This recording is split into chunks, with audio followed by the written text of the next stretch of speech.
Des émeutes au Burkina Faso, quelques heures après l'annonce par le gouvernement d'un référendum sur la modification de la Constitution. Des manifestations ont été organisées dans la nuit du mardi à mercredi à Ouagadougou. 115 personnes, dont 84 Sud-Africains, ont trouvé la mort dans l'effondrement d'un immeuble appartenant à un télévangéliste nigérien à Lagos. C'était le 12 septembre dernier, a annoncé ce lundi le ministre sud-africain des catastrophes. Dernière ligne droite pour l'élection présidentielle au Brésil. Les derniers sondages donnent les deux candidats en lice pour le second tour, Dilma Rousseff et Aécio Neves, au coude à coude dans les intentions de vote. Tout le plaisir est pour moi de vous retrouver sur SICA. Mesdames et messieurs, à nouveau bonjour. Nous ouvrons ce journal par les nouvelles de la Côte d'Ivoire. Le procès de Simon Gbagbo et de 82 autres militants du Front populaire ivoirien poursuivis devant la cour d'assises d'Abidjan pour des faits d'atteinte à la sécurité de l'État n'a pu démarrer ce mercredi. Initialement prévu pour ce matin, l'ouverture du procès des 83 personnalités proches de l'ex-président Laurent Gbagbo a été reportée à une date ultérieure. Le palais de justice du Plateau, au cœur de la capitale économique ivoirienne, présentait ce matin un calme plat. Aucune disposition sécuritaire d'habitude visible pour ce genre de procès, encore moins la présence de militants de l'opposition. Pour l'un des avocats de la défense, maître Frédéric Blédé, c'était prévisible car les juges ne sont pas prêts et la défense ne connaît pas encore le dossier. Le Burkina Faso, à présent, quelques heures après l'annonce par le gouvernement burkinabé d'un référendum sur la modification de la Constitution, des manifestations ont éclaté dans la nuit du mardi au mercredi dans la capitale Ouagadougou. Les manifestants ont barré le trafic durant toute la nuit sur la nationale numéro 1, la principale route du Burkina Faso qui relie Ouagadougou à Bobo-Dioulasso, la deuxième ville du pays et qui mène vers la Côte d'Ivoire et le Mali voisin. Ce référendum, rappelons-le, vise à rendre possible la candidature du président Blaise Compaoré à l'élection présidentielle de 2015. Reportage.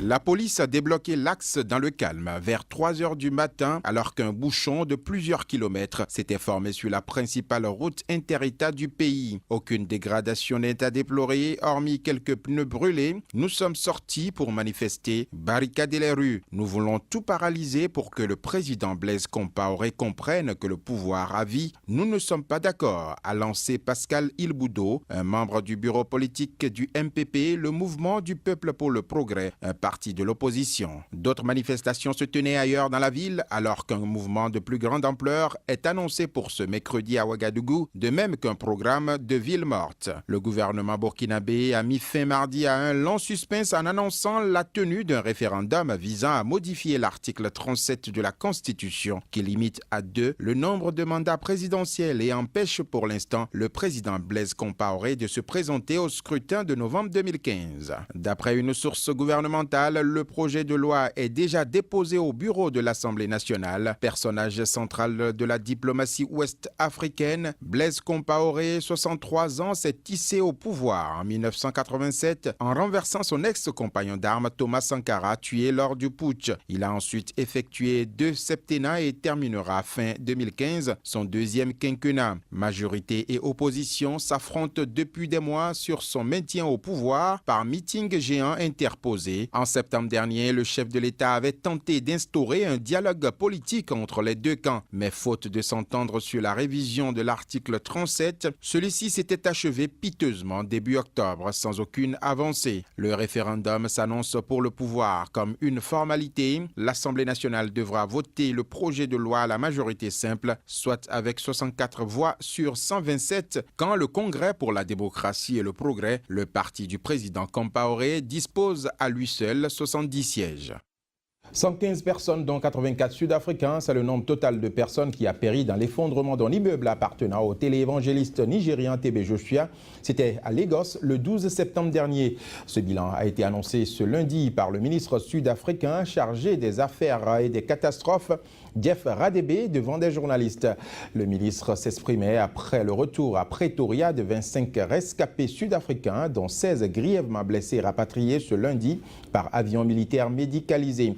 Il s'agit de la plus grande opération d'évacuation effectuée par l'armée de l'air sud-africaine depuis l'avènement de la démocratie il y a 20 ans, a souligné le ministre. Au total, 26 ressortissants sud-africains ont survécu à l'effondrement, mais l'un d'entre eux est demeuré au Nigeria, a précisé le ministre. Avec des pneus brûlés et un tas de pierres, une frange de la population a bloqué la route de Kasserine en Tunisie. Une action qui illustre le ras-le-bol de cette ville tunisienne particulièrement touchée par l'essor des djihadistes. Un soulèvement qui intervient à quelques jours des élections et dans un contexte économique déjà difficile. Reportage. Des pneus brûlent sur la route de Kasserine. Cet axe de l'ouest tunisien est bloqué par des manifestants. Un mouvement de colère de la famille de Hicham Missaoui, un soldat tunisien blessé dans des combats. Selon son frère, il est paralysé après avoir été touché par une balle lors d'échanges de feu avec des djihadistes. Sa famille demande à l'État qu'il prenne en charge ses frais médicaux. Mon frère a beaucoup donné à l'État. Et qu'est-ce qu'il a reçu? Il a donné son travail, son sang, son corps. Et qu'est-ce que l'État lui a donné? Rien du tout. Donc nous demandons à cet État-là qu'il soigne notre frère. À l'approche d'une période électorale cruciale, cette action illustre le ras-le-bol dans cette ville proche du mont Chambi. Depuis 2 ans, l'armée tente d'anéantir des groupes djihadistes affiliés à Al-Qaïda cachés dans ces montagnes. Mais les gens ont peur et critiquent un combat inégal et un État qui n'en fait pas assez. Les syndicats regrettent le manque d'armes et de formation des troupes. Affronter une personne qui, d'après tous les témoignages, porte le dernier gilet pare-balles, des lance-roquettes, alors que moi je n'ai que mon fusil d'assaut, c'est déséquilibré. Et l'État n'était pas conscient de la situation dans la région de Kasserine et de la gravité du phénomène. La menace djihadiste est sur toutes les bouches, alors que l'ancien régime de Ben Ali réprimait férocement les mouvements islamistes. À l'heure d'aller voter, cette nouvelle réalité de l'Ouest tunisien pourrait peser dans les résultats. Je ne vais pas vous mentir, je ne vais voter pour personne. Ils ne nous ont rien donné pour qu'on aille voter. Une déception ambiante dans un contexte économique difficile. Près de 4 ans après la révolution, la misère et le chômage donnent des regrets à certains. Alors que la demande de réformes économiques était au cœur du soulèvement populaire de 2011. La Libye à présent, les combats à l'arme lourde ont été constatés ce mardi à l'ouest de la capitale Tripoli. Ils ont opposé des miliciens aux forces pro-gouvernementales qui cherchent à reprendre la capitale libyenne. Des armes lourdes et des roquettes ont été utilisées dans ces combats autour de la ville de Kekla, située à quelques 120 km au sud-ouest de la capitale libyenne, vers laquelle les forces pro-gouvernementales tentent d'avancer. Dans un communiqué rendu public ce week-end, le chef du gouvernement Abdallah Al-Teni, reconnu par la communauté internationale, a appelé les habitants de la capitale à la désobéissance civile en attendant l'arrivée de l'armée. Il a également reconnu avoir donné l'ordre aux forces armées libyennes d'avancer vers Tripoli pour la libérer des groupes armés. Précisons que face aux violences, le cabinet Teni et le Parlement ont dû fuir dans l'est du pays depuis la chute en 2011 du régime de Muammar al-Kadhafi. Après une révolte de 8 mois, les autorités de transition ont échoué à former une armée et à asseoir leur autorité sur un nombre de milices, notamment islamistes, qui font la loi dans le pays plongé dans le chaos. Un autre élément à présent dans ce journal, un tour au Soudan du Sud. À présent, le haut-commissaire des Nations Unies pour les réfugiés monte au créneau par rapport aux problèmes humanitaires qui se posent dans ce pays. Antonio Guterres a appelé la communauté internationale à venir en aide aux milliers de réfugiés sud-soudanais amassés dans des camps au Soudan. Reportage. Des dizaines de tentes servant d'abri aux réfugiés. Nous sommes au Soudan. Il abrite des milliers de déplacés, essentiellement des réfugiés originaires du Soudan du Sud, qui vivent dans des conditions plutôt précaires. Parfois, il y a des médicaments. Parfois non. Chaque jour, un enfant meurt dans le camp. Chaque jour, nous voyons des enfants mourir. Face à cette situation, le haut-commissaire de l'ONU pour les réfugiés interpelle la communauté nationale soudanaise et celle internationale. Le Soudan a besoin de la communauté locale et les réfugiés ont besoin de la solidarité de la communauté internationale afin d'assurer que nous sommes en mesure de répondre aux questions concernant l'éducation, la santé, les besoins sanitaires, non seulement pour les réfugiés, mais aussi pour les villages qui les reçoivent généreusement. Notons que 300 000 à 350 000 Sud-Soudanais se sont réfugiés au Soudan, fuyant les tensions qui secouent leur pays. Libéria, à présent, l'épidémie du virus Ebola touche de plein fouet les commerçants locaux. Ces derniers voient leurs étalages désertés par les clients qui restent cloîtrés chez eux par peur, du moins, d'être contaminés. Reportage. L'épidémie du virus Ebola a causé d'importants dégâts sur le plan économique dans les pays touchés.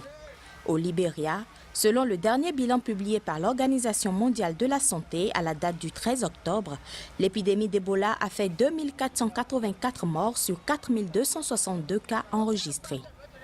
La psychose de cette maladie oblige la population à rester cloîtrée chez elle pour éviter tout risque de contamination. La crise d'Ebola fait beaucoup de dégâts dans ce pays. C'est dur pour nous. Les temps sont difficiles. Nous, quand on vient bosser au marché, il ne se passe rien. On ne comprend rien dans ce pays. Imaginez, vous laissez vos enfants à la maison en pensant pouvoir leur acheter un repas en rentrant avec ce que vous avez vendu. Mais vous ne gagnez rien, même pas 5 $. Vous restez ici de 6 h du matin à 6 h du soir et vous rentrez. En seulement un peu plus de 6 mois, Ebola a réussi à mettre le Libéria dans une impasse, a déclaré la présidente Sirleaf, un pays qui était déjà fragilisé par des guerres civiles qui ont fait environ 250 000 morts entre 1989 et 2003. Dernière ligne droite dans ce journal, mais également dernière ligne droite pour l'élection présidentielle au Brésil. Les derniers sondages donnent Dilma Rousseff et Aécio Neves au coude à coude dans les intentions de vote. Au centre de toutes les attentions, l'électorat pauvre du pays que les deux candidats tentent de séduire. Au Brésil, précisons-le, un quart de la population, soit environ 50 millions de personnes, bénéficient toujours d'aide sociale. Reportage. Des maisons à perte de vue. Ici, dans la capitale de l'Acre, en Amazonie, se construit la Cité du Peuple, destinée à reloger des familles pauvres de la ville. Luciene avait tout perdu après des inondations à répétition. En mai dernier, elle était l'une des premières à s'installer avec ses enfants. Quand je suis arrivée, je n'arrêtais pas de pleurer. Et mon fils me demandait pourquoi je pleurais. Alors je lui disais, Gabriel, tu ne sais pas ce que ça représente. Parce que plusieurs fois, on a été expulsés parce qu'on n'arrivait pas à payer le loyer. Et là, c'est mon plus grand rêve. Après l'éducation de mes enfants, c'est de leur donner cette dignité. Rosivaldo attend lui aussi d'être relogé. Il vit dans une zone inondable et sa maison menace de s'effondrer. Sans revenu, ce qui lui permet de faire vivre sa famille, c'est l'allocation Bolsa Familia, avec une centaine d'euros par mois pour ses 5 enfants. Une politique qui a permis au gouvernement du Parti des travailleurs de Lula et Dilma Rousseff de sortir de la misère plus de 40 millions de personnes. Luiz Inácio Lula da Silva était pauvre. C'est pour ça qu'ils se battent pour nous. Les seuls qui se préoccupent de nous, les pauvres, c'est le PT. Et je soutiendrai le PT jusqu'à ma mort, parce qu'ils font quelque chose pour nous. Au total, plus de 50 millions de Brésiliens bénéficient d'aide sociale, soit un quart de la population. En pleine élection présidentielle, les deux candidats en liste, Dilma Rousseff et Aécio Neves, s'affrontent pour conquérir cet électorat crucial. Ils ne pensent qu'aux riches. C'est la fin de l'aide sociale. Est-ce que vous voulez confier le pays à tous ceux qui ont toujours mis de côté les pauvres ? Avec une économie en berne et un possible changement de gouvernement, certains craignent une diminution des acquis sociaux. Aucun des partis n'y mettra fin pour une raison simple, c'est que cela ne coûte pas cher. Cela représente 1,5% du budget public et c'est un thème très rentable politiquement. Ils ne peuvent pas y toucher. Pour gagner des voix, Aécio Neves promet la continuité des programmes sociaux. Dilma Rousseff, elle, sait qu'elle peut d'ores et déjà compter sur la fidélité de l'électorat du nord-est du pays, région la plus déshéritée du Brésil et qui a concentré à elle seule plus de 58% des voix au premier tour. Voilà qui vient mettre donc fin à cette édition que je vous remercie d'avoir suivi. Le programme se poursuit sur Sika TV et sur notre site internet sikatv.info.